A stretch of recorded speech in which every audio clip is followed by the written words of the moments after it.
Okay, today we are in a 2015 Volkswagen Golf GTI. We'll be illustrating how to attach ProClip item number 854889. A couple things we want to mention before we get started. First of all, this ProClip will also fit on models all the way back to 2013. Read the instructions prior to installing. Try to become familiar with the process. Always attach the vehicle mount onto the vehicle prior to attaching anything onto the faceplate of the mount.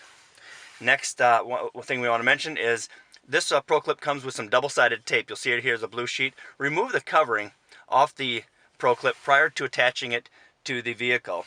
The residue from the tape won't stay on the vehicle if you ever want to remove the mount later on down the line. We're not going to remove it on this one because we'll be taking it right back off.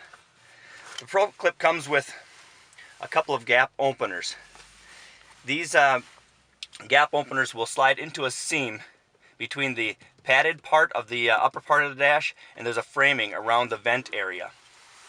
The ProClips will, I don't mean to block my shot, but I'm going to have to a little bit here to insert some things. The gap openers slide into that seam and it'll open up that gap to allow the ProClip to slide in. Now on the top part of the ProClip there's a sticker that says ProClipUSA.com. We put it on there to show that that's the top. On the top side there is a grooved edge, and on the bottom side where the tape is there's a very thin angled edge. To get started, that thin angled edge will go into a seam. There's a framing around the vent, and there's a cowling on the inside of the vent. If you'll run your fingernail just behind the frame, you'll feel that there is a very thin or tight seam behind here. The ProClip will slide into that seam. Now again, it's a very tight seam and it may not feel like it's going into there, and it might take attaching the top part for that to slide in. Essentially, it'll kind of hook in and hook in behind that seam.